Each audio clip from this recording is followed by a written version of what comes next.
The bullet shattered the morning silence at exactly 9:47 a.m. Irene Hill felt the familiar ache in her right leg as she watched the chaos unfold through the compound windows. For 6 months, she'd hidden her injury, perfecting the art of walking without a limp, of appearing whole when she was broken. Everyone at the peacekeeping base thought she was weak because of her emotions, her size, her gender. They had no idea about the shrapnel still lodged near her femur, the constant pain she endured in silence. But today, when the shots rang out and everyone froze, Irene would prove that the strongest steel is forged in the hottest fires.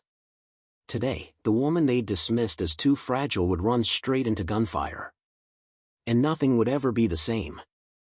Before we continue, let us know where you're watching from. If you're enjoying this, don't miss out, subscribe now for more. The morning briefing at Forward Operating Base Sentinel began like every other. Irene Hill sat in the back row of the converted barracks that served as their conference room, her right leg positioned carefully to hide the slight tremor that came when she held it still too long.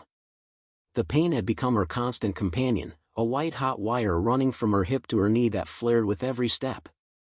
But she'd learned to breathe through it, to smile through it, to pretend it didn't exist. At 26, Irene was one of 3 women stationed at this remote peacekeeping outpost in the Balkans. The base sat nestled in a valley surrounded by pine forests, monitoring a fragile ceasefire between communities that had been at war for generations. It should have been a routine assignment, the kind of posting that looked good on paper but rarely involved actual danger. That assumption had nearly killed her 3 months ago. The convoy ambush had come without warning. One moment, Irene was riding in the second vehicle, reviewing supply requisitions on her tablet. The next, the world exploded in a cascade of fire and twisted metal. The improvised explosive device had torn through the lead truck, sending shrapnel in every direction. A piece of it, no larger than her thumb, had buried itself deep in her right thigh, just missing her femoral artery by centimeters. The field medic had wanted to evacuate her immediately, but Irene had refused. She knew what a medical evacuation meant: weeks of recovery, possible reassignment, and the confirmation of every doubt her male colleagues harbored about women in the field. So she'd convinced the medic that the injury was superficial, that she could manage with basic treatment. She'd gritted her teeth through the rudimentary removal procedure, accepted the antibiotics and pain medication, and sworn him to secrecy. What the medic didn't know, what the X-rays later revealed during a clandestine visit to a civilian hospital in the nearest town, was that a significant fragment remained embedded near her bone. Removing it would require surgery, anesthesia, and months of physical therapy. Leaving it meant chronic pain, potential nerve damage, and the risk of infection. Irene had chosen to leave it. Now, 6 months later, she'd perfected the art of deception. She walked with deliberate slowness that others interpreted as caution or femininity. She always volunteered for desk duties, which reinforced her colleagues' perception of her as administrative rather than operational. She never showed weakness, never showed pain, never gave anyone a reason to question her fitness for duty. "Hill, you still with us?" Lieutenant Commander Pavel Volkov's sharp voice cut through her thoughts. The base commander was a barrel-chested Russian with a face carved from granite and eyes that missed nothing. Or so he thought.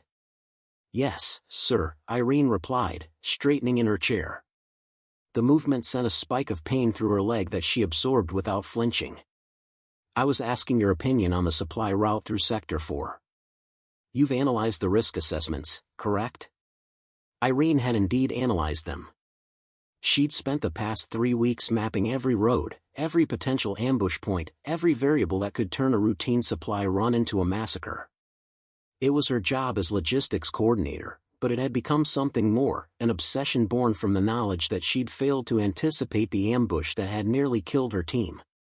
"Sector 4 is compromised, sir," she said, her voice steady. "The intelligence reports show increased militia activity along the northern ridge. I'd recommend routing through Sector 7 instead. It adds 30 minutes to the journey, but the terrain provides better sight lines and multiple exit strategies." Volkov studied her for a moment, his expression unreadable. Then he turned to his second-in-command, Captain Lars Bergström, a Swedish officer with the build of a Nordic god and the ego to match. Bergstrom, what do you think? Lars barely glanced at Irene before responding. With respect, sir, Hill tends to see threats where none exist. She's been overly cautious since the convoy incident. Sector 4 is the most efficient route, and efficiency matters when we're running low on medical supplies. I'm not being overly cautious, Irene interjected, keeping her voice level despite the frustration building in her chest. I'm being thorough. There's a difference. Is there? Lars leaned back in his chair, his arms crossed over his chest. Because from where I'm sitting, it looks like someone who got scared is now trying to scare everyone else. The room fell silent. Irene felt every eye turn toward her, measuring her reaction. This was the dance she'd learned to navigate: assert herself and be labeled aggressive or emotional, stay silent and be dismissed as irrelevant. She'd been walking this tightrope since she arrived at the base, and the wire seemed to grow thinner every day. I survived the convoy incident, Irene said quietly, meeting Lars's gaze without blinking. Which means I learned from it. That's not fear, Captain. That's experience. Volkov raised a hand before Lars could respond. Enough. We'll split the difference. Hill, coordinate with Bergstrom on a modified route that balances security with efficiency. I want options on my desk by 1400 hours. The briefing continued, but Irene had stopped listening. She'd made her point and been partially dismissed, which was about as much validation as she could expect. As the meeting dispersed, she stood carefully, using the motion of gathering her papers to mask the moment of adjustment her leg needed. The pain had intensified, a throbbing ache that promised to worsen throughout the day. You all right there, Hill? The question came from Corporal James Whitmore, a young British soldier who'd been friendly to her since her arrival. He was one of the few who didn't treat her like either a fragile decoration or a diversity quota to be tolerated. Fine, just thinking, Irene lied, offering him a smile. You know how Bergstrom gets under my skin.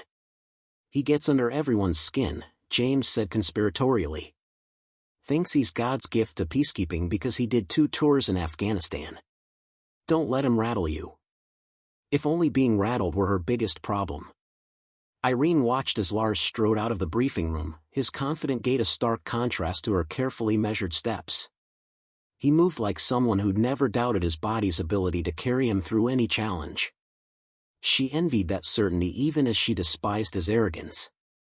The rest of the morning passed in a blur of routine tasks. Irene reviewed inventory logs, coordinated delivery schedules, and managed the endless paperwork that kept the base functioning. It was mind-numbing work, the kind of assignment that confirmed everyone's assumption that she was better suited for administration than action. But it also gave her access to information that others overlooked: patterns in supply consumption, gaps in security protocols, vulnerabilities in their operational procedures. She'd been documenting these observations in a private journal, a habit formed during her officer training that had intensified after the convoy attack. The journal contained detailed maps, risk analyses, and contingency plans for scenarios that her colleagues dismissed as unlikely. They thought she was paranoid. She thought she was prepared. At noon, Irene made her way to the base's small medical clinic for her weekly vitamin injection, the cover story she'd created for the pain medication she needed to function. The base physician, Dr. Emil Fischer, was a middle-aged German who'd been stationed at Sentinel for 2 years and had learned not to ask too many questions. "How's the leg today?" he asked as she sat on the examination table, finally allowing herself to show the discomfort she'd been hiding all morning. "Same as always," Irene replied. "Manageable." Fisher prepared the injection, his movements practiced and efficient. "You know this is only masking the problem, not solving it. That fragment should be removed. Can't be removed without medical leave. Can't take medical leave without being reassigned. Can't get reassigned without confirming every doubt they have about women in the field." Irene recited the logic she'd repeated to herself countless times. "So yes, I know. And no, I'm not changing my mind." "Stubborn," Fisher muttered, but there was a hint of admiration in his voice. "Just like every other soldier who's too proud to admit they're hurt." "Not pride," Irene corrected as the medication began to dull the worst of the pain. Necessity. The afternoon sun painted long shadows across the compound as Irene worked in her office, a converted storage room that smelled perpetually of dust and old paper. She'd spent the past 2 hours developing the route alternatives that Volkov had requested, weighing security considerations against operational efficiency. It was the kind of work that required intense concentration, which made it perfect for taking her mind off the constant ache in her leg. A knock on her door interrupted her focus. Before she could respond, Lars Bergstrom entered without waiting for permission, his presence filling the small space with an energy that felt aggressive rather than confident. "Finished with those routes?" he asked, glancing at the maps spread across her desk. "Almost. I'll have them ready by the deadline." Lars picked up one of her detailed tactical maps, studying it with an expression that hovered between skepticism and grudging respect. "You do realize that all this," he gestured at her meticulously documented work, "is probably overkill for a simple supply run?" "There's no such thing as a simple supply run," Irene replied, keeping her voice neutral. "Not after what happened in March." "About that." Lars set the map down and leaned against her desk, forcing Irene to look up at him. "I've been meaning to talk to you about the convoy incident. Some of the guys have questions." Irene's stomach tightened. "What kind of questions?"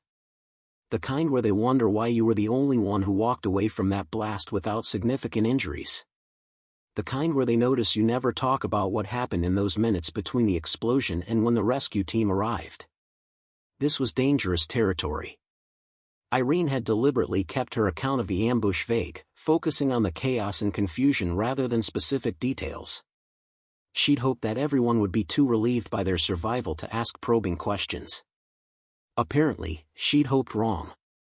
"I was lucky," she said simply. "The blast wave pushed me clear of the worst debris. By the time I got my bearings, the shooting had stopped and help was arriving. There's not much more to tell." "Lucky." Lars repeated the word as if testing its weight. "Funny thing about luck. Some people seem to have more of it than others. Makes you wonder if luck is really the right word, or if there's something else at play." "What are you implying, Captain?" "I'm not implying anything. I'm just observing that you've been different since the attack. More cautious, more jumpy. You avoid field assignments, you always have an excuse for why you can't participate in tactical drills. It's like you're afraid of something." Irene felt her pulse quicken, but she forced herself to remain calm. "I'm not afraid. I'm being strategic about where my skills are most useful. Not everyone needs to be on the front lines to contribute to the mission."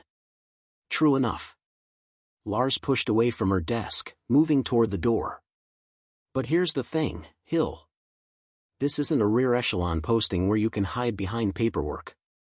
We're undermanned, undersupplied, and sitting on a powder keg that could blow at any moment. When things go sideways, and they will, we need to know that everyone can pull their weight. Can you?" It was a direct challenge, the kind that demanded an equally direct response. Irene met his gaze without wavering. "When things go sideways, Captain, you'll find out exactly what I'm capable of." Lars smiled, but there was no warmth in it. "I look forward to it." After he left, Irene allowed herself to sag against her chair, the mask of confidence slipping to reveal the exhaustion beneath. Her leg throbbed despite the medication, and her heart raced from the confrontation. She knew Lars's suspicions were dangerous. If he started digging into her medical records, if he talked to the field medic who'd treated her, the whole carefully constructed facade would collapse. But there was nothing she could do about it now except continue to be perfect, to never show weakness, to prove through her work that she deserved to be here. She returned to her route analysis with renewed focus, determined to produce something so thorough and professional that even Bergstrom would have to acknowledge its value. The work consumed her for the next several hours. By the time she looked up again, the sun was setting, painting the mountains in shades of amber and rose.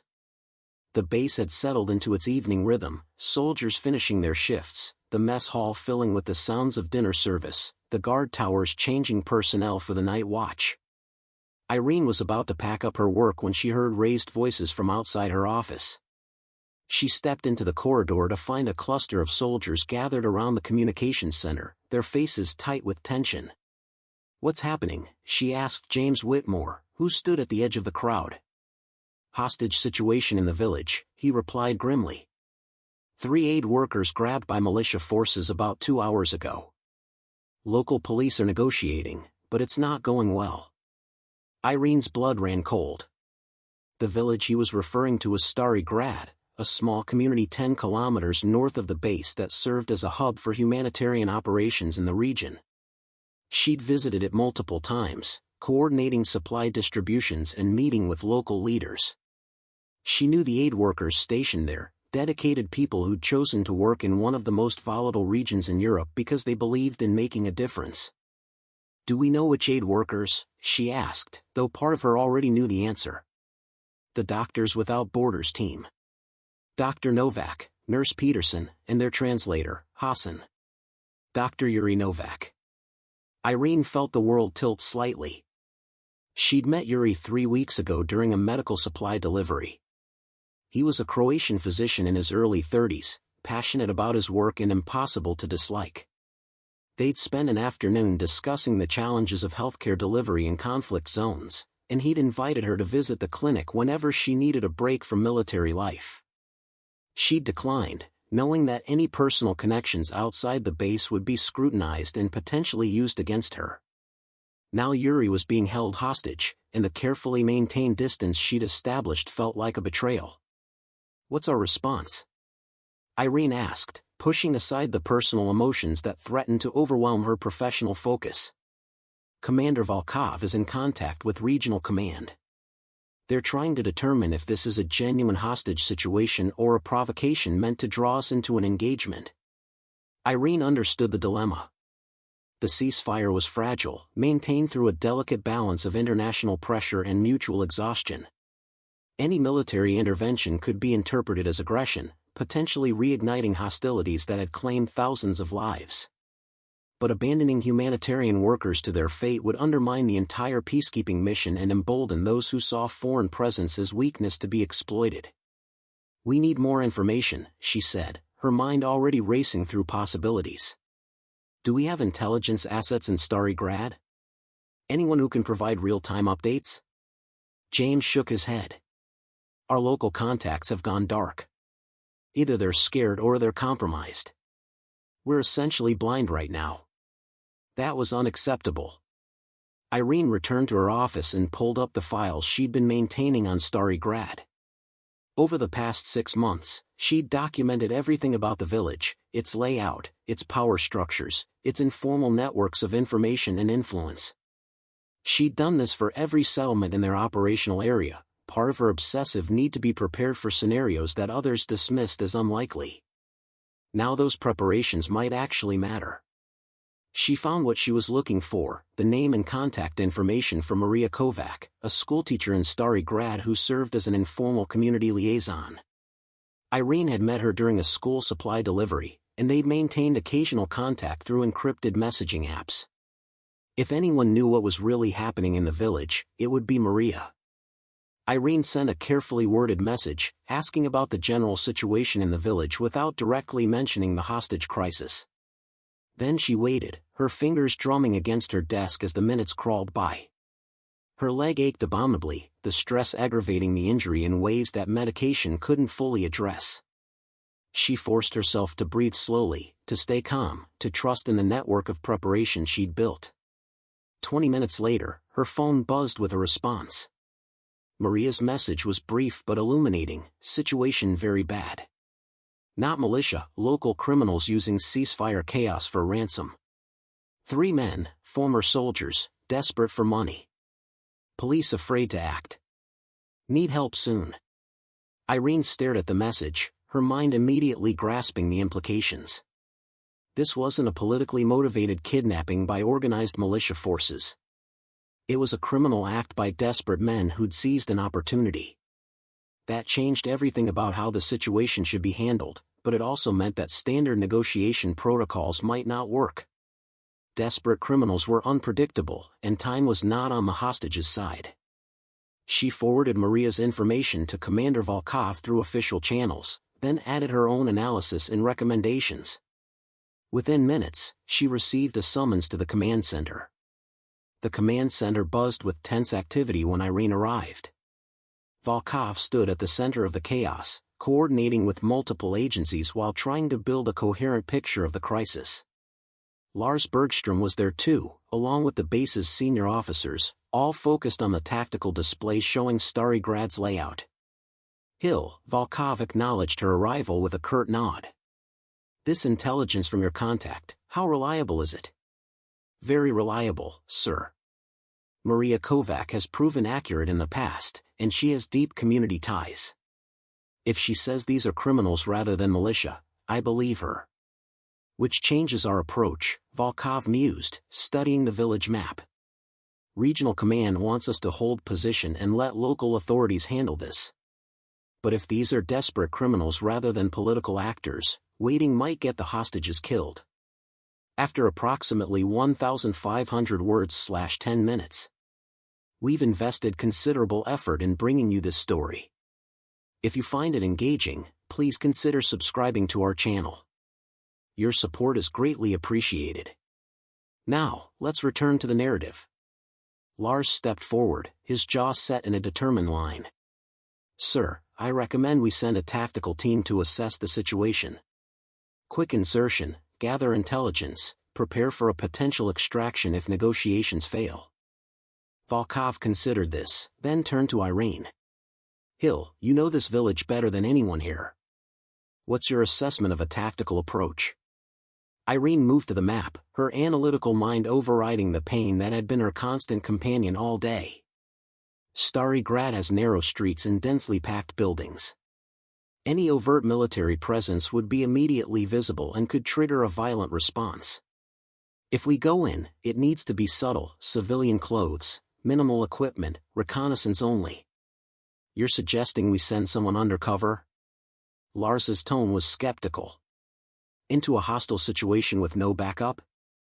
"I'm suggesting we gather information before we commit to a tactical response that might escalate the situation," Irene replied evenly. Maria indicated the hostages are being held in a building near the old market square. "If we can confirm their location and assess the captor's mental state, we can make an informed decision about next steps." Volkov studied the map, his weathered face creased with concentration. "Bergstrom, how long would it take to assemble a tactical team?" 2 hours for full preparation, sir." "But Hill has a point about visibility. The moment we roll into that village with armed personnel, everyone will know we're there." "Then we need someone who can blend in," Volkov said. "Someone the villagers might recognize and trust. Someone who has reason to be there that wouldn't raise suspicions." The implication hung in the air. Irene felt every eye in the command center turn toward her. She was the logical choice. She'd been to Starry Grad multiple times, had established relationships with community members, and could plausibly claim to be checking on humanitarian supply needs. But she also knew what such a mission would require: extensive walking through cobblestone streets, potentially running if things went wrong, physical demands that her injured leg might not be able to meet. "I'll go," she heard herself say, the words emerging before her rational mind could intervene. "I can be ready in 30 minutes. Lars's expression shifted to something between surprise and suspicion. "Hill, this isn't a supply run. If something goes wrong..." "If something goes wrong, having someone on the ground who speaks the language and knows the terrain is exactly what we'll need," Irene interrupted. "I'm not proposing a rescue operation. Just reconnaissance. In and out, minimal risk." "Minimal risk," Lars repeated, his skepticism evident. "There's no such thing when you're walking into a hostage situation." Volkov held up a hand, silencing the debate. "Hill, you'll go in civilian clothes with a concealed radio. Your mission is observation only. Confirm the hostage's location, assess the captor's numbers and weapons, and report back. No heroics, no engagement. Understood?" "Understood, sir." "Bergstrom, you'll coordinate a tactical team on standby, positioned 2 kilometers outside the village. If Hill's cover is blown or the situation deteriorates, you go in fast. But not before." Lars nodded, though his expression suggested he thought this entire plan was a mistake. Irene didn't disagree with him, but she also knew that Yuri and the other hostages didn't have time for a perfect solution. They needed action, even if it was risky. As the briefing dispersed and personnel rushed to their assigned tasks, Irene returned to her quarters to change. She selected worn jeans, a simple blouse, and a lightweight jacket that could conceal her radio and basic medical supplies. Looking at herself in the small mirror, she barely recognized the woman staring back. Gone was the military professional who'd learned to hide her pain behind crisp uniforms and perfect posture. In her place was someone who looked like any other European woman going about her daily business. She dry-swallowed 2 pain pills, knowing she'd need every bit of chemical assistance her body could get. The walk through Starry Grad would be challenging even without the added stress of a reconnaissance mission. With it, she was gambling that her injury wouldn't betray her at the worst possible moment. Dr. Fisher found her as she was preparing to leave. "I heard what you're doing," he said quietly. "This is insane, you know that?" "Probably," Irene agreed, checking her radio one final time. "But someone has to do it, and I'm the most qualified. You're also injured in a way that no one else knows about. If you have to run." "Then I'll run," Irene said firmly. "I've been managing this for 6 months, Emil. I can manage it for a few more hours." Fisher studied her for a long moment, then handed her a small medical kit. "Extra medication, just in case." "And Irene? Be careful. Heroes who get themselves killed don't save anyone." The sun hung low on the horizon as Irene approached Starry Grad, painting the ancient village in shades of gold and shadow. She'd convinced Volkov to let her walk in alone, arguing that arriving by vehicle would draw unnecessary attention. The truth was more complicated. She needed time to prepare herself mentally and physically for what lay ahead, time to let the medication fully take effect and dull the worst of the pain. The road to the village wound through pine forests that had witnessed centuries of conflict. Every few hundred meters, Irene passed reminders of the region's violent history, abandoned bunkers from World War II, memorial markers for civilian massacres, bullet-scarred walls that no one had bothered to repair. This was land that remembered violence, land where peace was always temporary and fragile. Her radio crackled softly. "Raven, this is base. Status check." Raven was the call sign Volkov had assigned her, a bit of operational security that felt almost absurd given the circumstances. "Base, this is Raven. Approaching village perimeter. No unusual activity observed." "Copy that. Remember, observation only. Tactical team is positioned and ready if needed." Lars's voice came through next, edged with tension. "Hill, if you see anything that makes you uncomfortable, anything at all, you abort and extract immediately. Clear?"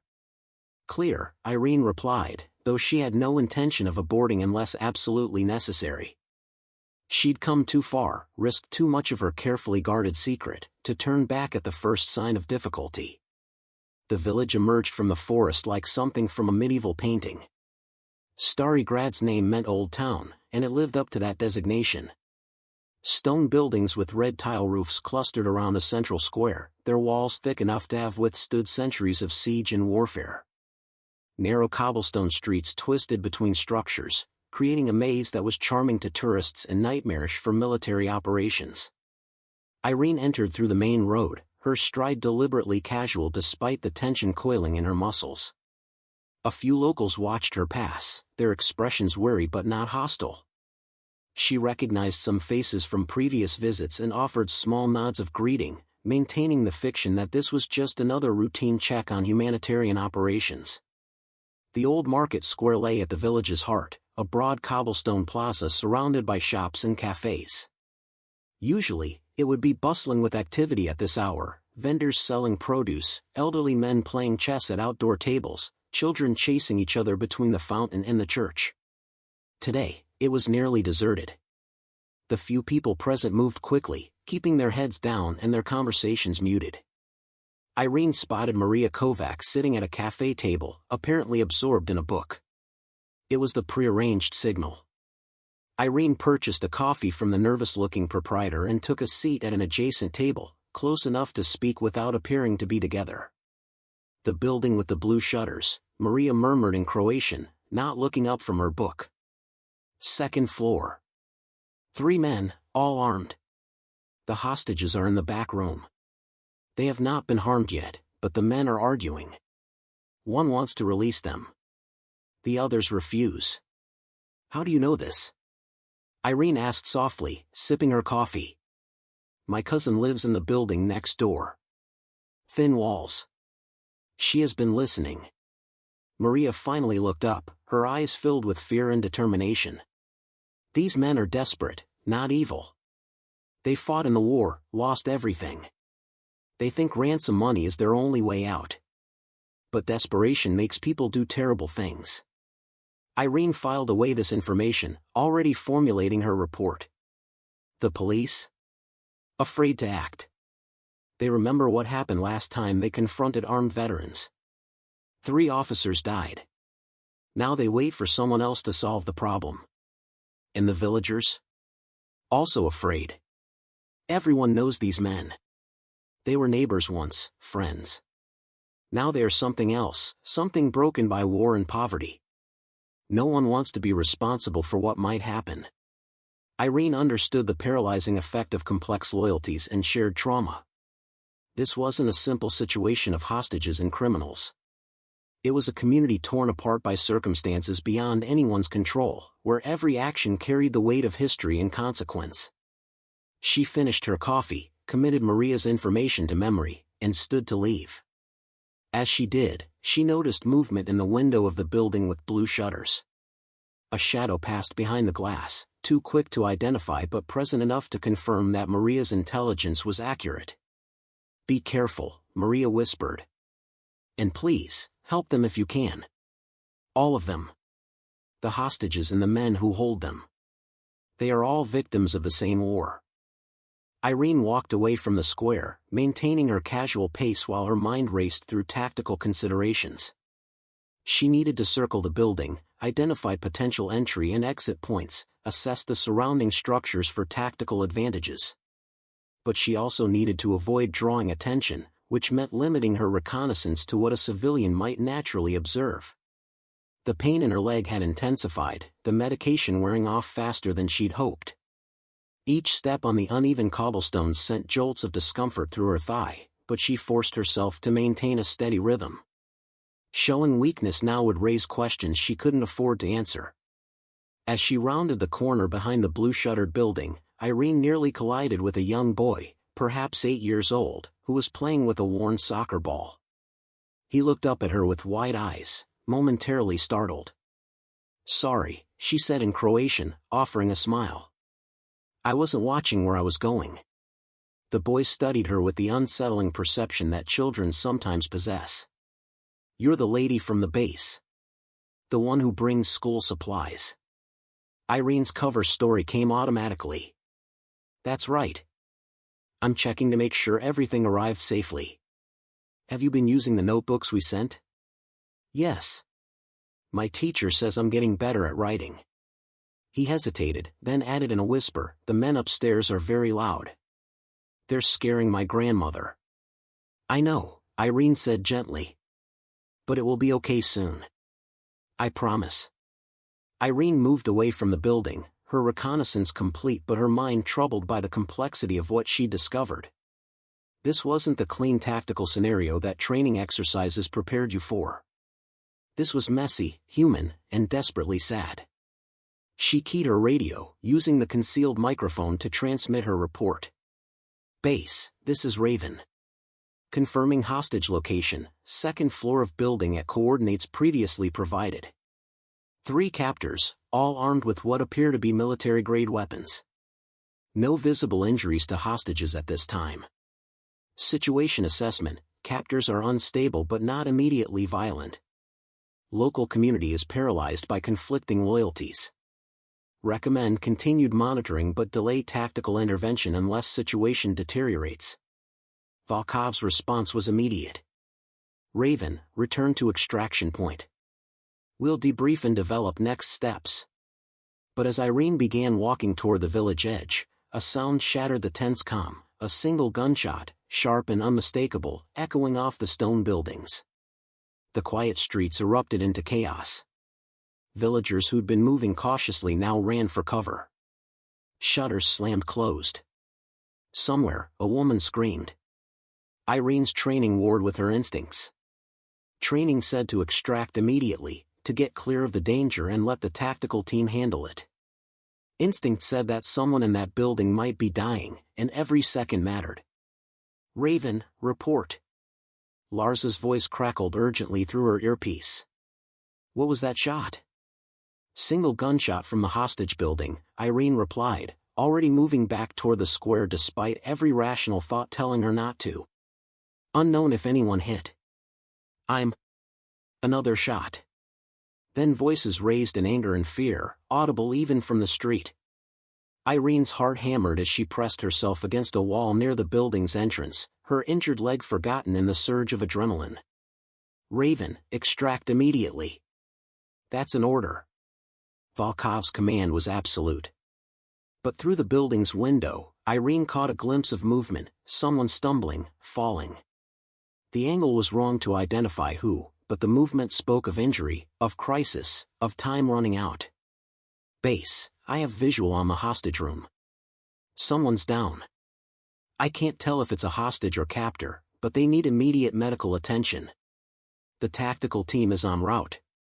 ETA 12 minutes. You need to get clear." 12 minutes. Irene had seen enough combat wounds to know that 12 minutes could be the difference between life and death. She thought of Yuri, the passionate doctor who'd chosen to work in one of the world's most dangerous regions because he believed in helping people. She thought of Nurse Peterson and Hassan, ordinary people trying to do extraordinary good. She thought of the three desperate men inside, broken by war and circumstance, about to make their situation infinitely worse. And she thought about all the months she'd spent hiding her injury, proving herself through perfect performance while secretly suffering. What was the point of all that suffering if she didn't use it when it mattered? "Negative, base. I'm going in." "Hill, goddammit," Lars's protest cut off as Irene switched her radio to receive-only mode. The building's front door was unlocked, swinging open to reveal a dim stairwell that smelled of old stone and cooking oil. Irene climbed quickly, her legs screaming protest but her mind crystal clear with purpose. At the second-floor landing, she paused, listening. Voices from inside the apartment, one pleading, two shouting. The words were too muffled to understand completely, but the tone was unmistakable: panic, rage, desperation spiraling toward violence. Irene knocked on the door, her knuckles firm against the weathered wood. The voices inside cut off abruptly. Footsteps approached. The door cracked open to reveal a man in his 40s, gaunt and hollow-eyed, with a pistol held loosely at his side. He stared at Irene in confusion. "Who are you?" he demanded in Croatian. "My name is Irene Hill. I'm a medical officer with the peacekeeping force. Someone inside is injured. Let me help." "No military," the man said, raising his weapon slightly. "You're military. You'll bring soldiers. I'm alone. No soldiers. Just medical training and supplies." Irene opened her jacket slowly, showing the small medical kit. "Please. Let me help whoever's hurt. Then we can talk about how to resolve this without anyone else getting harmed." The man's weapon wavered, uncertainty flickering across his haggard face. Behind him, Irene could hear someone groaning, the sound of pain that transcended language or allegiance. She kept her hands visible, her posture non-threatening, even as her heart raced and her leg trembled from the strain of standing still. "You shouldn't be here," the man finally said, but his voice held more defeat than threat. "This has nothing to do with you. Someone's hurt. That has everything to do with me." Irene met his eyes directly. "I know you don't want anyone to die today. Whatever brought you to this point, murder isn't where you wanted to end up. Let me help, before it's too late to turn back." The door opened wider. The man, she would learn later his name was Petr Novak, Yuri's distant cousin, stepped aside. Irene entered to find a scene of chaos, overturned furniture, scattered possessions, and blood on the floor. The 3 hostages were huddled in the corner, their hands bound but apparently unharmed. The blood came from one of the other captors. A younger man collapsed against the wall with a wound in his shoulder. It was accident, another captor explained frantically, his weapon pointed nowhere and everywhere. Nikola, he tried to leave. Petr grabbed him. The gun went off. We didn't mean. I need to stop the bleeding, Irene interrupted, moving toward the injured man without waiting for permission. Her medical training took over, assessing the wound with practiced efficiency. The bullet had gone through muscle, missing major arteries but causing significant tissue damage. Painful and serious, but survivable with proper treatment. Nikola, I'm going to help you, but I need you to stay still, she said in Croatian, her voice calm despite the surreal situation. Her hands worked automatically, applying pressure, preparing bandages, doing what needed to be done. The soldiers are coming, Petr said hollowly.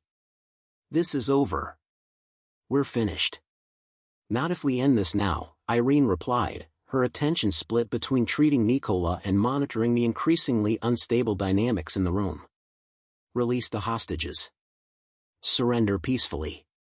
What you've done so far can still be resolved without destroying your lives completely.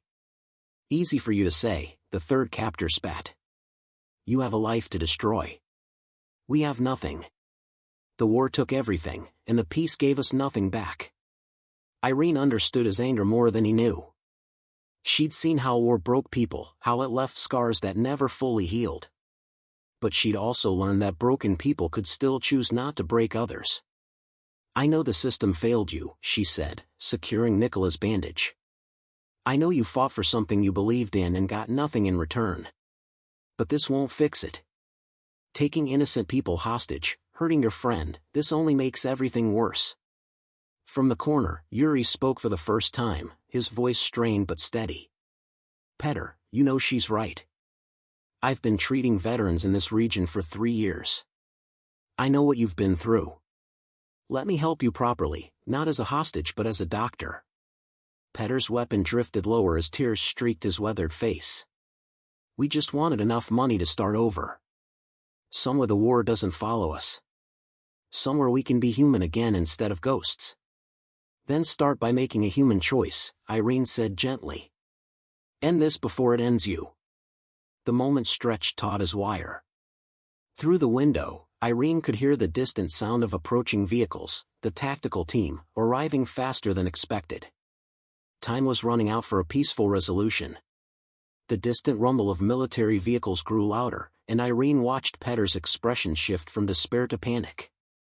The 3rd captor, a man she now recognized as Branko, a former soldier she'd seen around the village, moved toward the window, his weapon rising.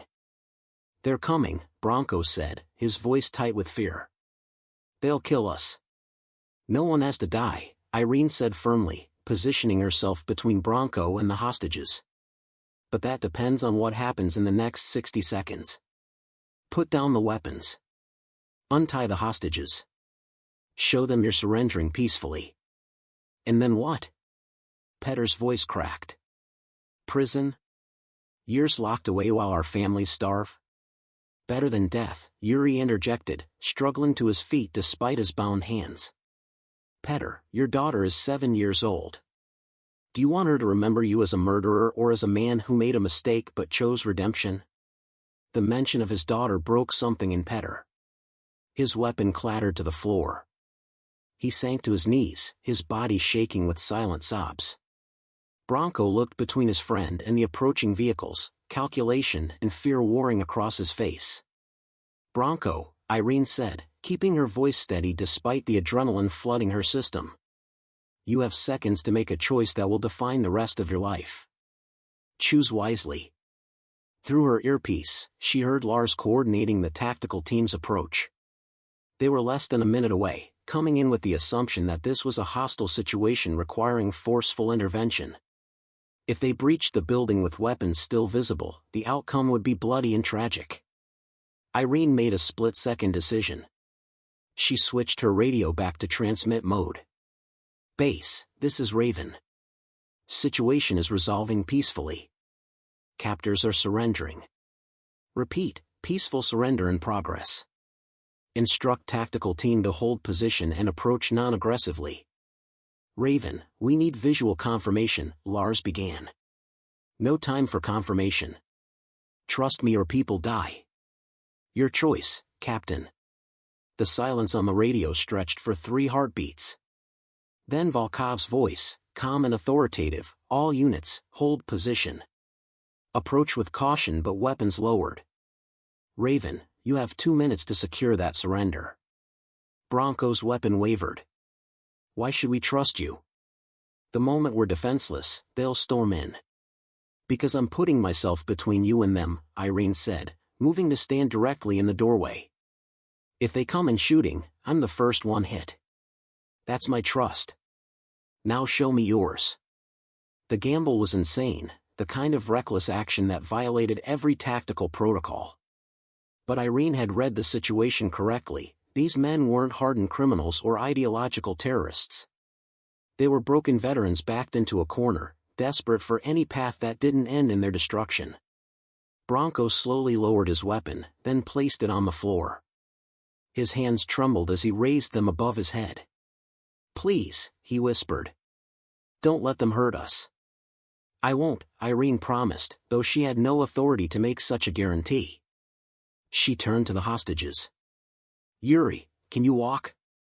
Yes, the doctor replied, his professional composure returning now that the immediate danger had passed. Nurse Peterson has a minor contusion, and Hassan is shaken but uninjured. We can all move. Good. When the soldiers enter, stay calm and follow their instructions exactly. No sudden movements. Understood? The 3 hostages nodded. Irene then addressed the captors, her voice firm but not unkind. Hands on your heads, knees on the floor. When they come in, don't move, don't speak unless spoken to. Your cooperation now determines everything that comes after. The door burst open 30 seconds later. Lars led the tactical team, his weapon raised and ready.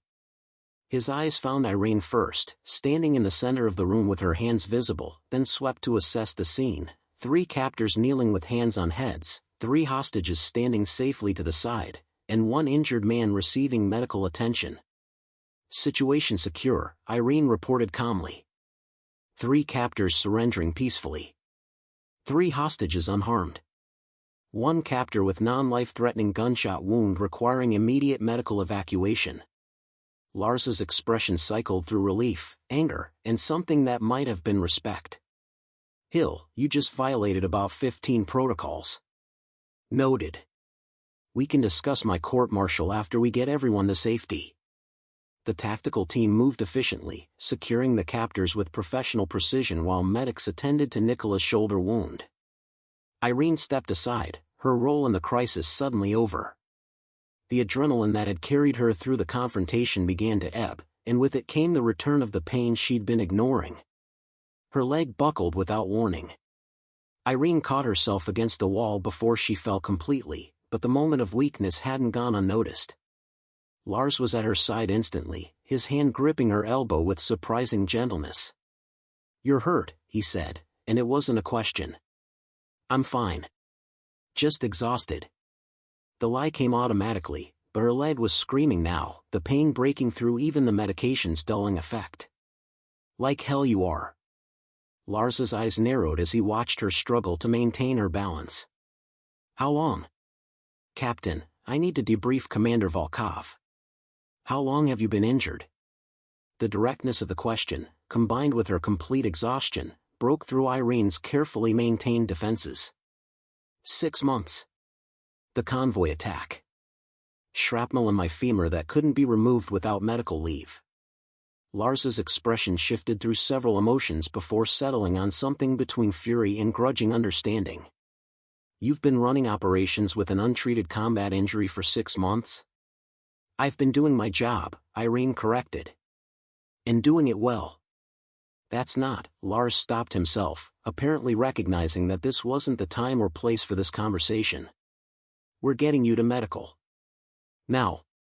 After debriefing, Irene insisted, though her leg was shaking badly enough that she wasn't sure she could walk without assistance. The argument became moot when Yuri approached, his medical training evident in the way he assessed her condition with a single glance. "You're the one who treated Nicola's wound. Your hands were steady, your technique was perfect. But you're in significant pain. Let me examine you." "Dr. Novak, you're the one who was just held hostage. And you're the one who saved our lives," Yuri interrupted gently. "Please. Let me help." There was something in his voice that made resistance impossible. Irene nodded, allowing herself to be guided to a chair. As Yuri carefully examined her leg, asking questions about the original injury and her subsequent treatment, she watched the captors being led away in restraints. Petr looked back at her once, his eyes carrying a message she couldn't quite interpret. Gratitude? Regret?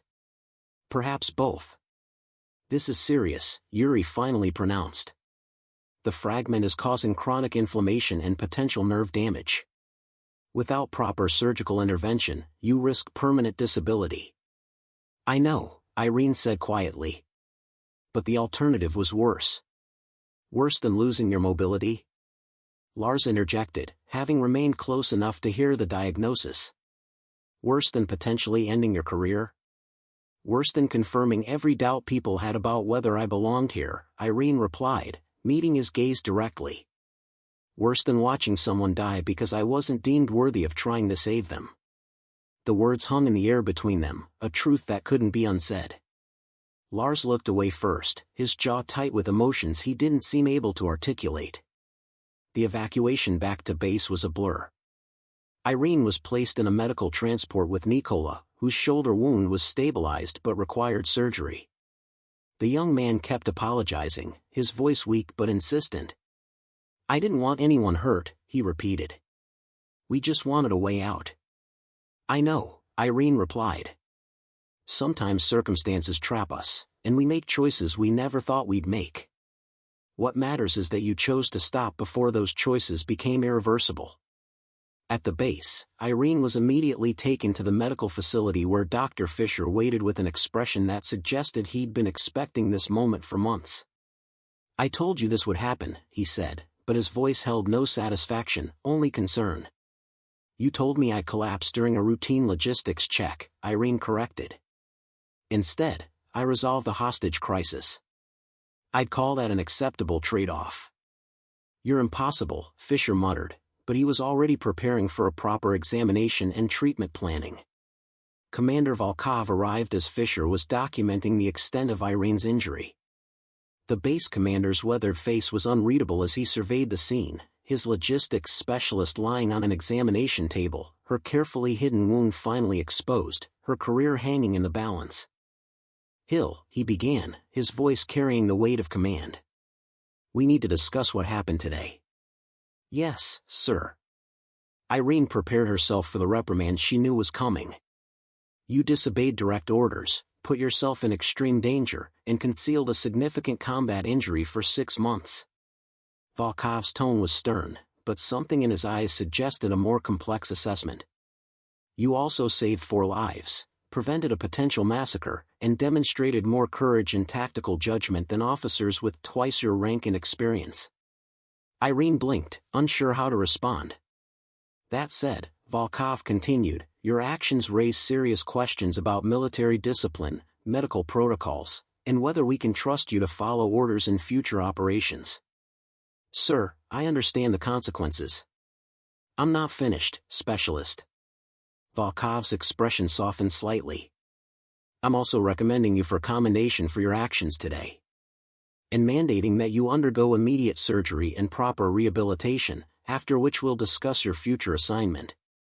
The surgery took place 3 days later at a military hospital in Zagreb. The fragment removal was more complex than anyone had anticipated. 6 months of inflammation had caused the shrapnel to partially fuse with bone tissue, requiring delicate work to extract without causing further damage.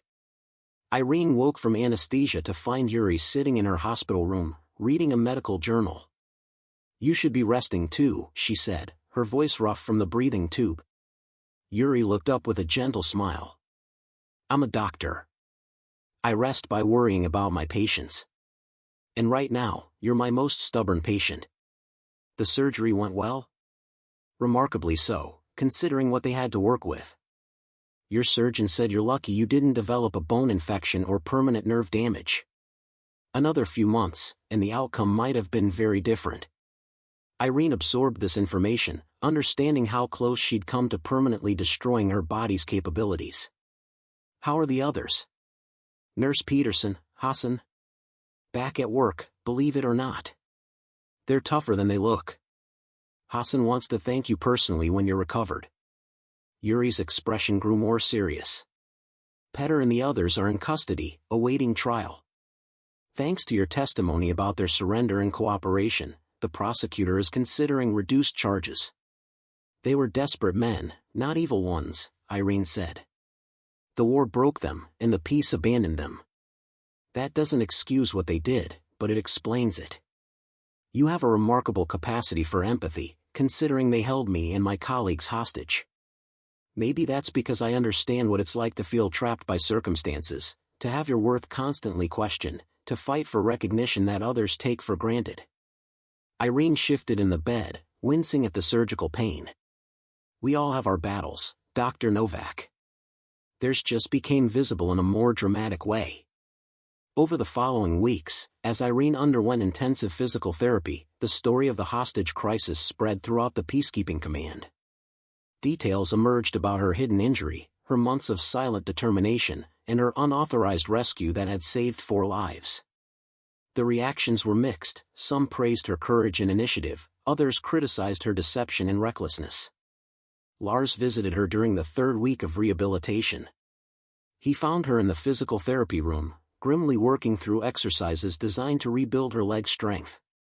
The therapist had stepped out, leaving Irene alone with her frustration as her body refused to cooperate as quickly as her determination demanded. You push yourself too hard, Lars observed from the doorway. Not hard enough, apparently, Irene replied, attempting another set of leg raises that left her gasping with effort. Lars pulled up a chair, studying her with an expression that had lost its earlier skepticism. I owe you an apology. Several, actually. For what? For doubting your commitment. For questioning your capabilities. For assuming that your caution was fear rather than strategic navigation of an injury that would have ended your career if anyone knew about it. He paused, choosing his words carefully. I thought you were avoiding field assignments because you weren't tough enough. I didn't realize you were managing constant pain while still outperforming most of the unit.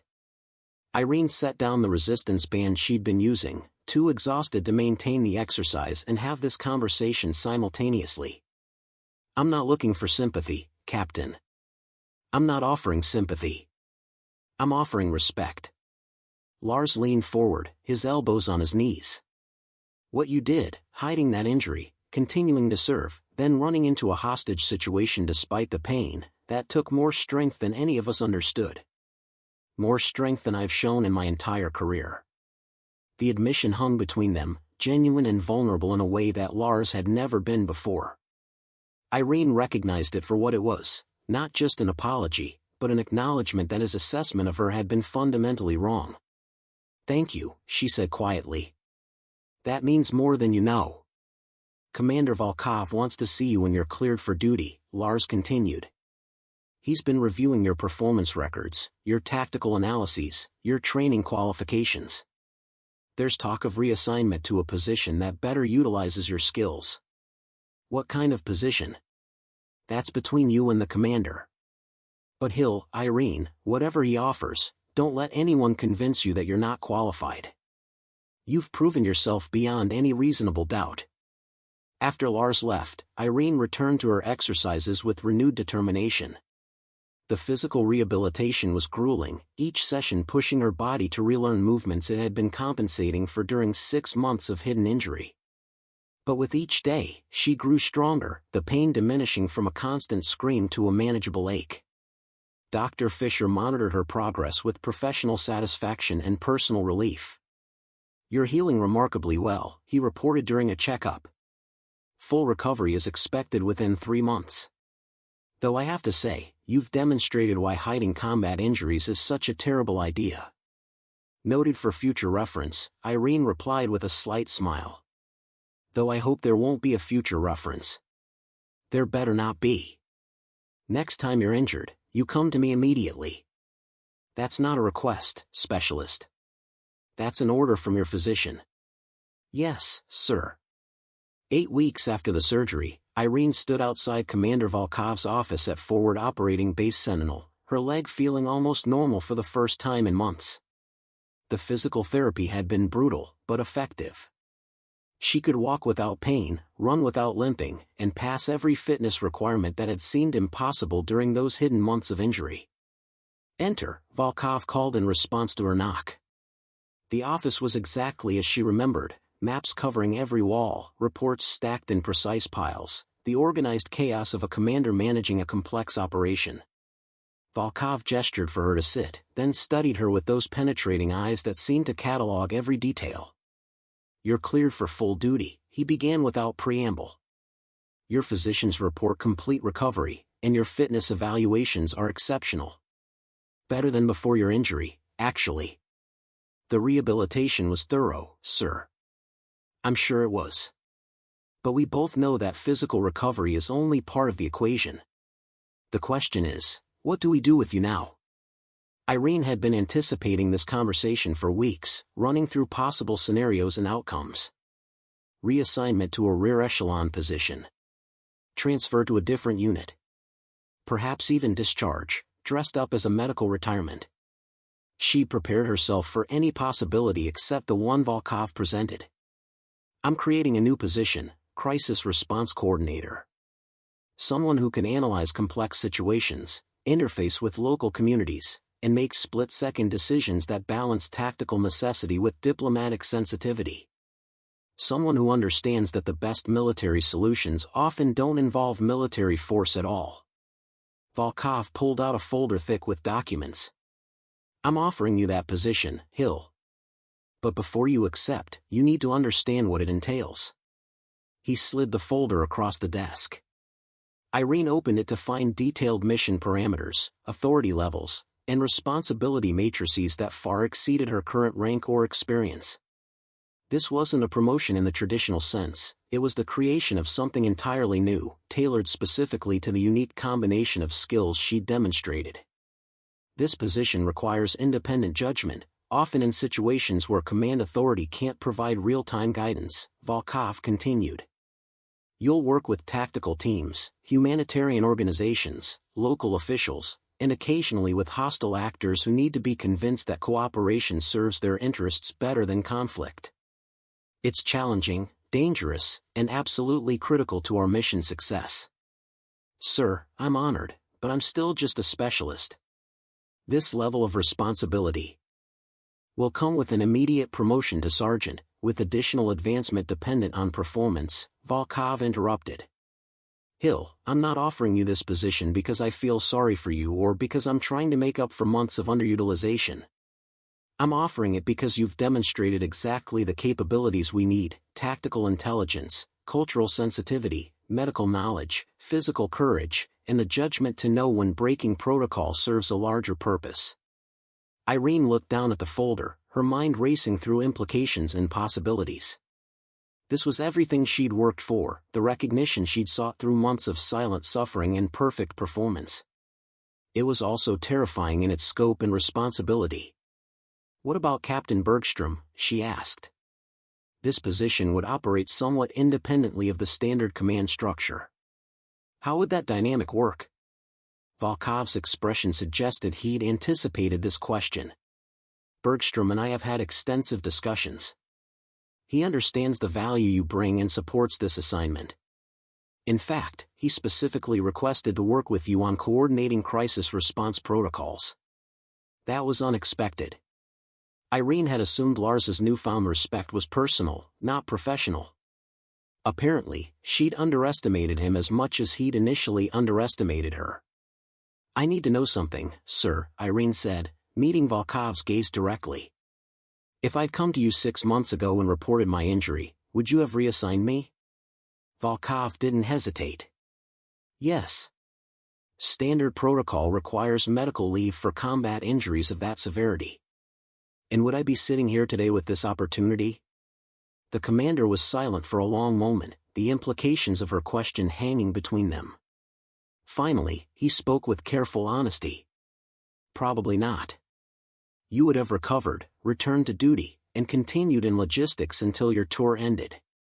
Your tactical capabilities would have remained theoretical, your courage unproven, your potential unrealized. So my choice to hide the injury, to violate protocol, led to today, Volkov finished. Which doesn't mean it was the right choice, Hill. It was reckless, potentially catastrophic, and absolutely not something I want any other soldier attempting. But it was your choice, and it led to outcomes that proved your exceptional capabilities. He leaned back in his chair. That said, if you accept this position, you work within established protocols. No more hiding injuries, no more unauthorized operations. You'll have authority to make independent decisions, but that authority comes with responsibility to keep command informed. Understood? Understood, sir. Then do you accept the position? Irene looked down at the folder one more time, thinking about the journey that had brought her here. The months of hidden pain, the dismissals and doubts, the moment on that ridge when she'd chosen to run toward danger rather than away from it. She thought about Jessica Martinez's story from that inspirational video, about proving that limitations were often just lack of imagination. Yes, sir. I accept. 6 months after accepting her new position, Irene stood in the same briefing room where she'd once been relegated to equipment manifests and ignored suggestions. But everything had changed. The crisis response coordinator patch on her shoulder carried authority that her previous insignia never had, and when she spoke, people didn't just listen, they acted on her recommendations. The situation in Sector 9 is delicate, she explained to the assembled team, pointing to the tactical display showing a disputed border region. We have 2 communities on the brink of renewed conflict over water rights. Standard peacekeeping protocols suggest establishing a military presence to separate the groups. I'm recommending a different approach. Lars, now her primary tactical liaison, leaned forward with interest. What are you thinking? The underlying issue isn't hatred, it's desperation. Both communities need water for their crops. Instead of treating this as a security threat, we treat it as a resource management challenge. Bring in hydrological engineers, help them develop a shared irrigation system, create economic interdependence that makes cooperation more valuable than conflict. Commander Volkov nodded approvingly. Who do you need? Dr. Novak's medical team to handle any health issues that arise during negotiations. Captain Bergstrom's unit on standby in case tensions escalate. And Corporal Whitmore is my liaison with the communities, he's learned enough of the local language to facilitate direct communication. The plan was approved, and over the following weeks, Irene coordinated what became a model for crisis intervention in the region. The irrigation project brought the communities together, not through force but through mutual benefit. By the time the system was operational, former enemies were working side by side, united by shared investment in their collective future. The room was silent, everyone aware of the story but uncertain where this recounting was leading. Today, Sergeant Hill's approach to crisis intervention has been adopted as the standard model for our entire regional command. Her methods have resolved 14 potential conflicts without firing a single shot. She has trained 40 personnel in cultural liaison and diplomatic negotiation. And she has proven that the most effective peacekeeping often happens not through superior firepower, but through superior understanding. Volkov produced a medal case, opening it to reveal a commendation for exceptional service. Sergeant Hill, front and center. Irene walked forward, her legs strong and steady, no trace of the limp she'd hidden for so long. As Volkov pinned the medal to her uniform, she caught Lars's eye in the crowd. He nodded once, a gesture of respect between equals. James Whitmore was grinning, clearly proud of his friend's recognition. Dr. Fisher looked satisfied, his patient finally receiving the acknowledgement she deserved. This combination comes with a promotion to staff sergeant and a new assignment, Volkov continued. Regional Command is expanding the crisis response program across all sectors. Staff Sergeant Hill will coordinate that expansion, training new coordinators and developing protocols that balance military capability with diplomatic sensitivity. The applause was genuine and sustained. Irene accepted it with grace, understanding that this moment represented more than personal recognition. It represented a shift in how peacekeeping operations valued different forms of strength, different approaches to security, different definitions of courage. Later, as the celebration continued in the mess hall, Irene slipped outside for a moment of quiet reflection. The night was clear, stars brilliant above the mountains that had witnessed so much conflict and were now watching an imperfect but genuine peace take root.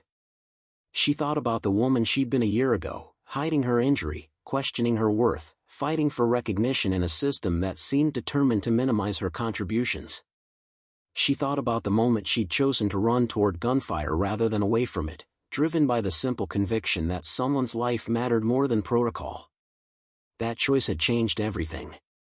Not just her career trajectory, but her understanding of what strength really meant. Strength wasn't just physical capability or tactical prowess. It was the courage to act when action was needed, the wisdom to choose the right tool for each situation, and the humility to learn from every experience. "You changed the game," Lars said, joining her outside. "Women serving in combat roles, soldiers with disabilities, anyone who's been told they're not enough because they don't fit traditional expectations, you gave them all a different model to point to." "I just did my job," Irene replied. "You did everyone's job, while carrying a burden none of us knew about, and you did it better than those of us who had every advantage." Lars extended his hand. "Thank you, Irene. For teaching me that my assumptions were limitations I was imposing on others, not truths about their capabilities." She shook his hand, then pulled him into a brief embrace.